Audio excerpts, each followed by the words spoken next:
Hello Leeds, I hope you're all looking after yourselves. This Corona Bloody Virus Extraordinary Episode 7 features artist Yusef Arjo. He tells me how he got to art through architecture and how lockdown has made him reassess how he engages with his audience. Give it a listen.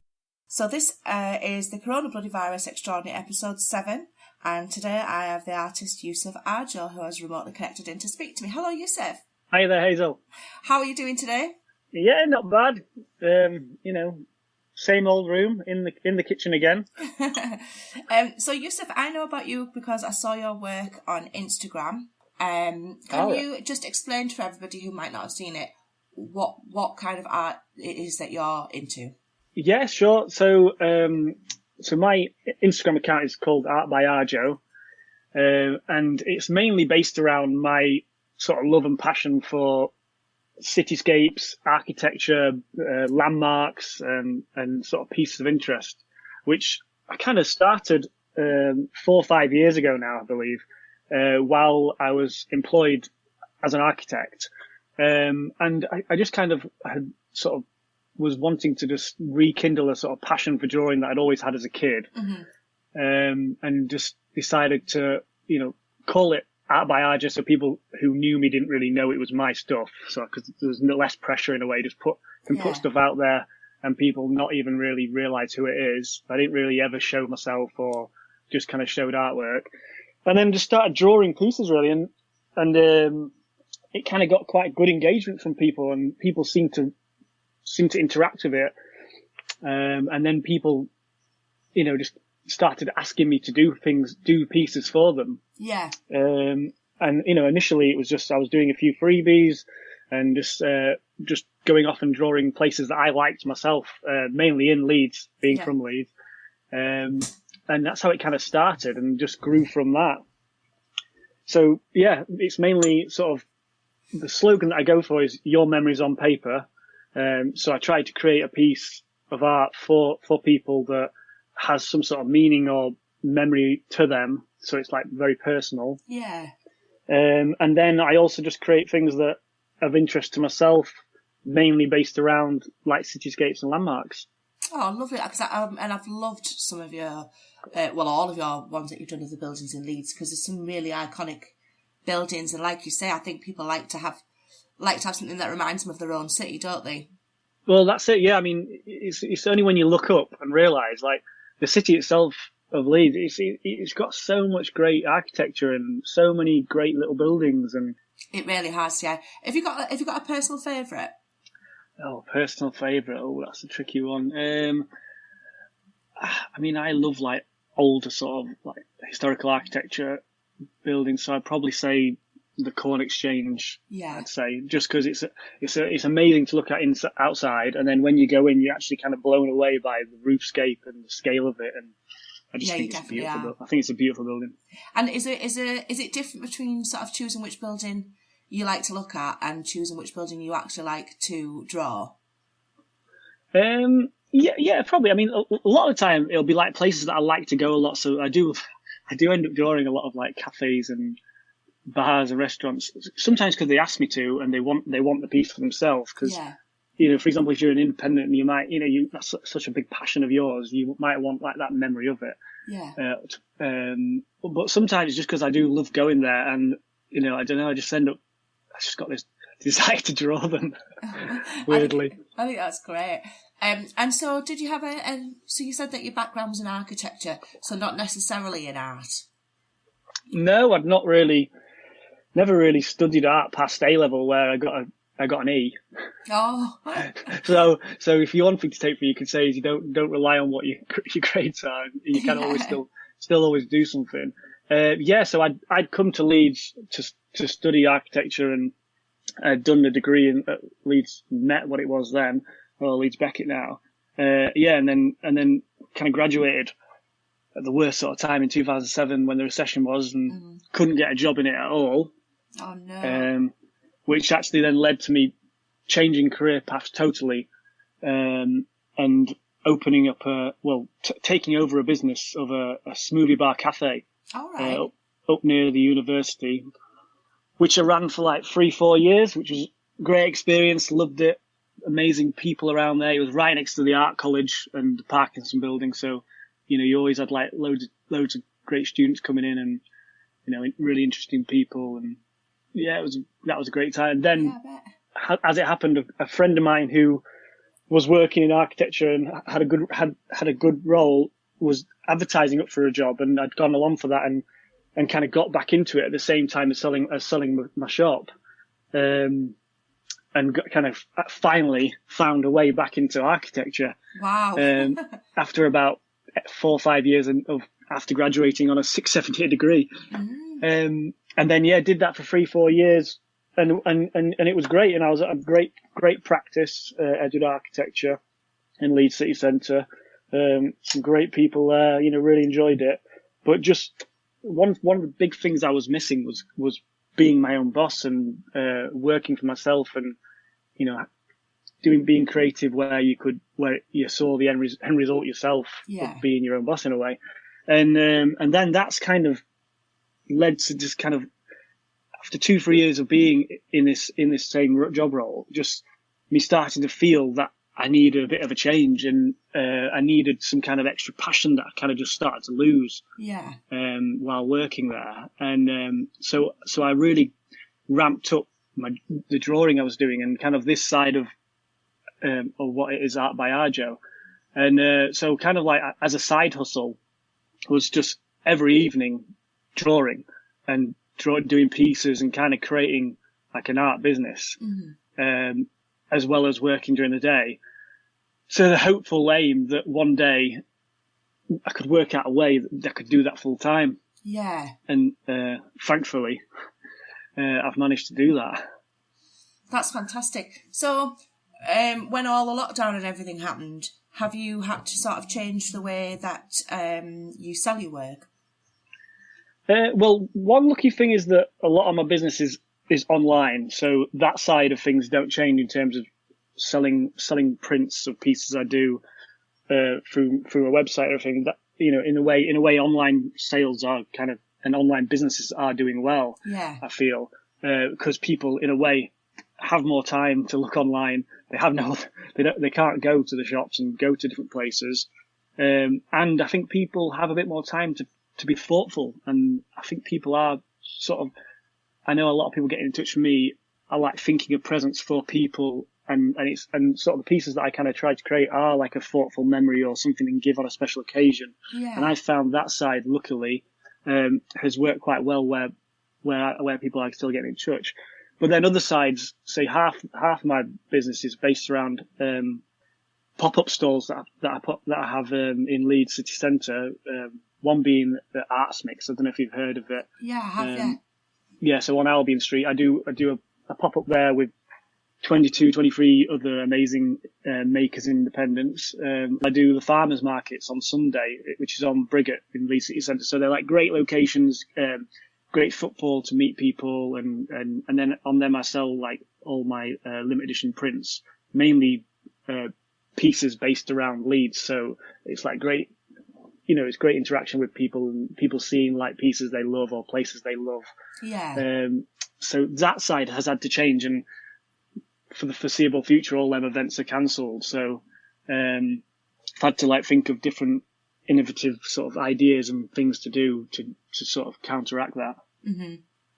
And so I saw on Instagram that one of the things that you're doing is you're having auctions. How does that work?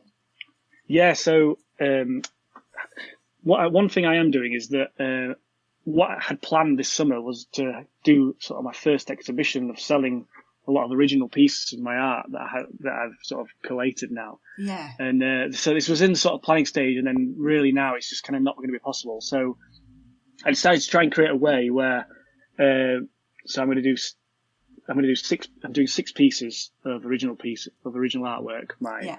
And I kind of base a lot of my work online through Instagram, because that's where my most interaction and following is. Mm-hmm. And I've like I'm advertising these pieces, and then they're going to go on sale on one day, from 11 a.m. to 5 p.m. and people can bid on these. And then the winner at 5 p.m. will get the original piece. That's a great way to do it. Yeah. Yeah, so kind of it's the same concept as an auction, but you'll be just doing it virtually through like a website that I've created for these, and then kind of just to not. I have wanted to try and organize something that would also like help with what's going on at the minute. So what I'm doing with it is 15% of all the sales from the auction are going to go to charity as well. Oh, fantastic! So that should be hopefully we can raise some money to help with what's going on. Oh, that's absolutely brilliant. So have you done any of these online auctions yet? Have you sort of seen how successful it might be? No, it's just a bit of trial and error. Sorry, I never said that the auction is going to be raising money for voluntary action leads. I didn't want to mention them. Yeah. No, so it's a bit of trial and error, but I'm kind of feeling a bit more confident with it because I trialed another event like this a couple of weeks ago because I was so upset that these like pop-up stores through the city were going to be cancelled for the next couple of months. And like I say, it's a big part of the business, like, and to keep me going really. So yeah, I was like trying to think of something how I could do it, and I just thought I truly believe that I could just do it, but do it virtually. So I decided to like promote it through Instagram again and say that I was going to do this virtual pop-up store from my kitchen and make a bit of fun about it. So I set up how I would set up the whole store, but on my kitchen table. And then ran the event over the whole weekend, Saturday, Sunday. So one thing that was great, I didn't have to deal with any weather. Because one of the hardest things about doing these pop-ups is like dealing with the wind and dealing with like, it could just rain, snow, or hail at any point in these. Yeah, of course. So we didn't have to deal with any wind. Could just like relax and know that it's all set up and not going to fall over or break. And then, the reaction to it was just great. You know, I was putting items onto the stall and they were just selling within minutes. And people were just getting in touch and, you know, wishing me well. And just the whole community feel of it was just great. So I was just having to like replenish the stock and put new pieces out, through the weekend. And I, ended up just doing as well, or if not better than the pop-up stall that would have been in Leeds City Centre. Oh, that's brilliant. Crazily. So it just was really nice to see like people wanting to help an independent, or people who may have followed me before, just like kind of reaching out and saying nice things and saying they'd always wanted to buy it. And sometimes, in a way, they sometimes said, "Oh, I can't make your events in Leeds Centre." So I thought that it was like a good opportunity to buy something where they could just buy it like that. Yeah, of course, So I think, there can be positives out of coming out of it if you use the technology and the people who want to see it rightly.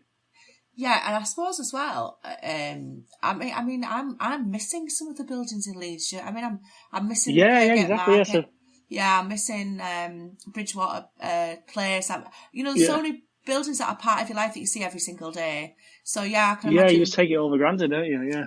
Yes, there must be like quite a lot of sort of nostalgia where people are looking at the beautiful buildings that you've been drawing, and it's like a nice memory, isn't it? Yeah, exactly. Yeah, I mean, like a lot of the pieces I do is usually because someone's got some sort of key memory to it. So, like one example is the town hall in Leeds. I've drawn a piece of that which I sell limited edition prints of, and so many times when people buy it, they like tell me great stories of like or if they've got married there, or their daughters have got married there, or they've worked there their whole like career or things like that. And so there's always like something nice where it's got some sort of touching memory to that person when they're buying it. Or like the Leeds Kirkgate Market one recently, I'd sold that to one of the butcher's shops in there, where him and his partner had had their first shop on Butcher's Row, and then moved into the new sort of food hall area now. And there's just always a bit of, when someone's buying it, it's almost nice to ask them like, is there a reason why you're buying that piece? And hearing their story of why they like it or why they want to purchase it. Yeah, getting a little bit of personal history. Yeah. Oh, fantastic.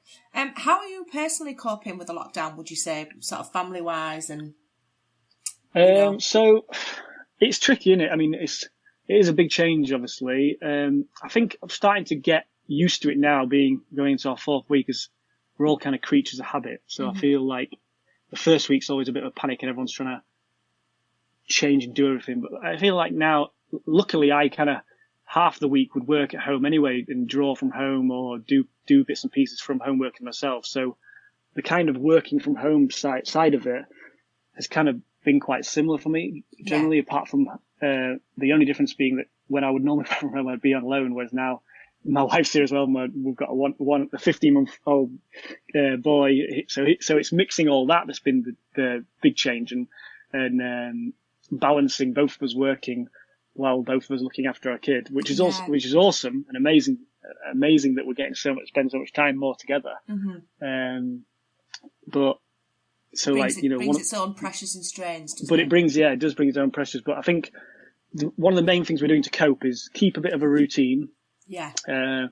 Keep active, and we try to do like one gym session a day. Kind of eat at set times, and then also try to make the weekend different to the weekdays, so that we are still having this weekend feel. Yeah. So like one big thing we try to do is a bit cheesy maybe, but we try to have like a nice dinner date on every Friday. Oh, that's lovely. So this Friday is my week to organise. Last week was Nicola's, and so we're trying to do something so it's a bit of something to look forward to on Friday. That's a great idea, and that's a really good tip for everybody at home, I think. Yeah. Fantastic. Do you think that there could be, even though it could be a terrible time for so many people, do you think there's anything positive that could come out of all of this? So like positive things, I think I was going to say positives generally, or would you mean positives? I mean, like, I'm wondering if when we come out of the other side of all of this, we've had time to sort of take stock and reflect, and that perhaps some of the changes that we've been making, because we've been forced to, we might actually carry through into the rest of normal life. Yeah. I think it makes you appreciate definitely makes you appreciate things you would have generally done that you just sort of blasely probably go through life. Like say missing like your family. Yeah. My parents just live 5 minutes away, but just not seeing them at all, and just things like that. I think it really makes you realise how much time I would have probably spent with my family, and just it has made me question a bit of like, say, in this last 3-4 weeks, how much I've seen my son Albert, and say he's just started walking in this period while we've been off, where we might have missed that. Yeah. And it just started, because one of the reasons why I wanted to go to Seven Play was because I knew we were having our first child, and I wanted to like not miss, and I wanted to spend more time with her and have more flexibility in work life. Yeah. And so it definitely made me realise I probably haven't even done that because I've been so concentrated on work. Yes, you kind of thought you were doing it, but it's you do. Until you stopped.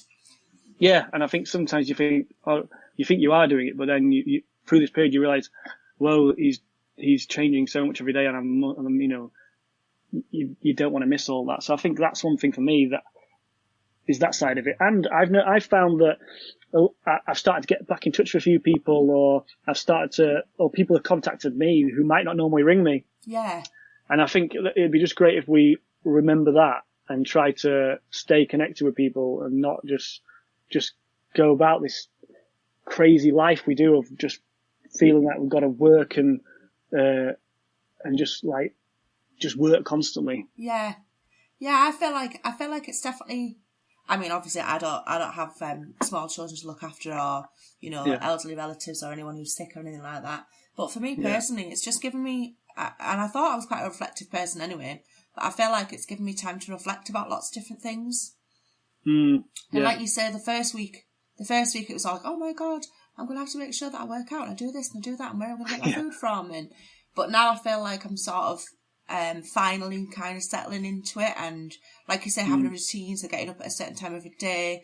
I have a team meeting with work employees at the same time every day, and there's different amounts of us turn up, but just even having that small amount of connection, we're probably having more connection now than we did when we were just all in the same room with each other.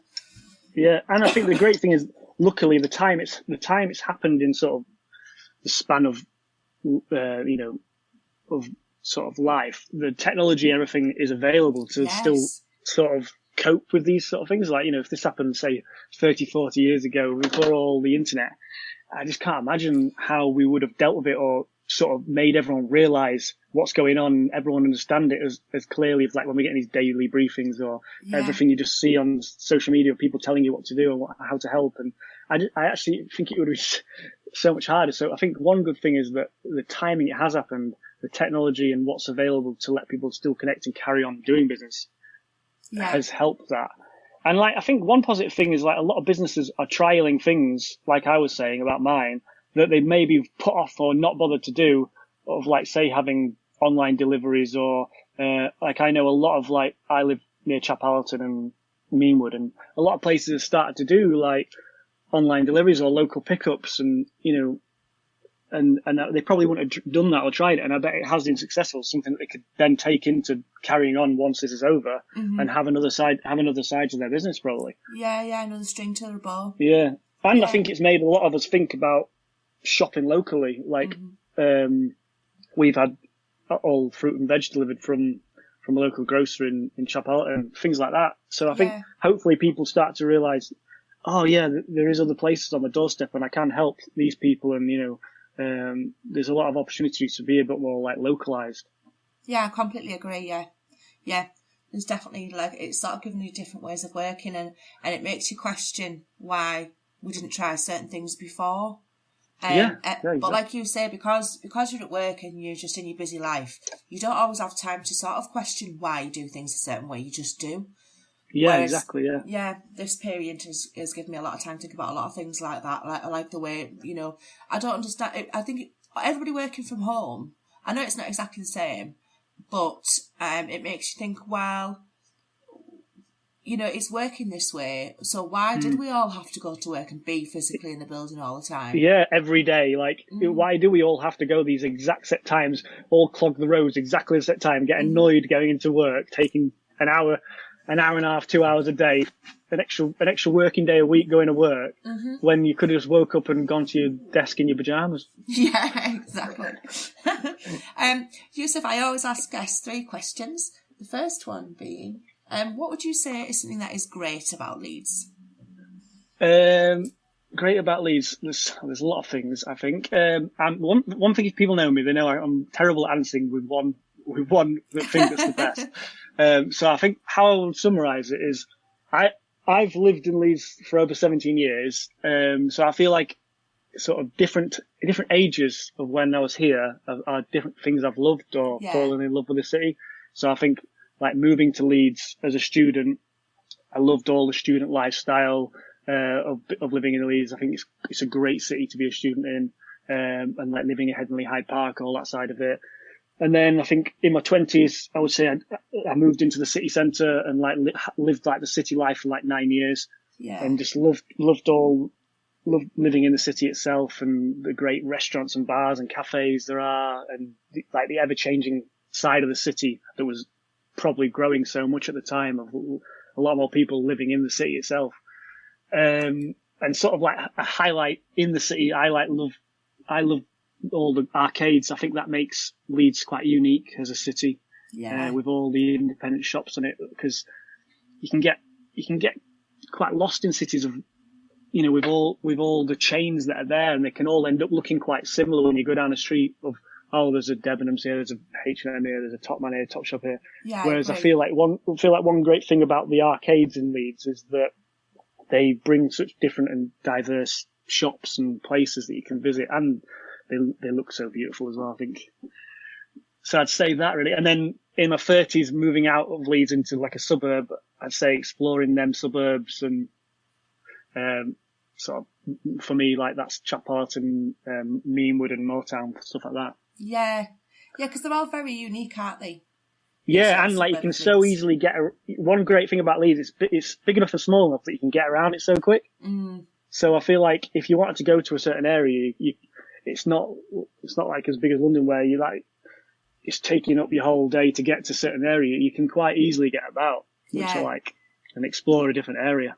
Yes, I like that about it too. Yeah. And what would you say is something that is not so great about Leeds? Tricky one again. It's probably pretty random, but I hate how windy it is. Do you think it's windier than other places? Yeah, it's ridiculously windy. It's just constantly windy, I think. And that it's not near enough a beach. Yeah, that is actually a good one. It needs to be nearer a beach. Yeah, that would be just perfect. And one thing that does annoy me in the city centre is, why do we need so many people on the street selling these phone cases? I mean, maybe all the people selling phone cases, is it because the people of Leeds like to change up their phone cases more than normal? Maybe, people? Or we're just all like dropping our phones so often that they're always smashing. Yeah, because of the wind and how busy we all are. Yeah, that we just drop it. Yeah, don't know. And if somebody had been a long-term resident of Leeds, would you be able to tell them about something that you would consider a hidden gem that they might never have heard of? Okay, a hidden gem. So I'm half Iranian. And I love Persian cuisine. Yeah. And obviously you don't get that many places. So I'd say 2 places that I would recommend, as I do love food, would be Hafsin on Burley Road, where you can get some great Persian food, and Darvish in Hare Hills. So they're like 2 really good spots for Persian food if you're a big meat lover, especially. Yeah. But you'll love it. That sounds amazing. And then another thing, I mean, around the area where I am, it's probably not that hidden gem, but I love like the walks along Meanwood Valley Trail. Yes, I've been lucky enough to do a little bit of the Meanwood Valley Trail, and it's a great place, and you sort of wind through all sorts of different Yeah, there's so many different routes. Yeah, there's so many different routes, and you can connect onto other places and other little woodland parts, and it just, for me, it's like really good to explore. Yeah, that's a great one. Yusef, thank you so much for coming along and speaking to us. Where can people see your work? Yeah, so you can find my pieces or get in touch with me on Instagram, which is Art by Arjo, or my website, which is www.artbyarjo.com, or Facebook, Twitter, but mainly Instagram. People, I'd say that's where I put all my new pieces or anything I'm working on or everything that's going on with Art by Arjo. Brilliant. So I'll put notes in. I'll put links in the podcast notes that people can click straight through and see all your stuff. And good luck with everything. Cheers. Thank you. Thanks. I hope this doesn't last too long, this corona. Let's hope not. Bye-bye. Bye. It was great to talk to Yusef. We did have some technical issues, but we carried on regardless. Do check out Art by Arjo on Instagram. His work is absolutely stunning. The gorgeous track on this episode is 5am. It's as up to the minute as you can get as it references lockdown. It's beautiful, and it was written and performed by Phil Graham.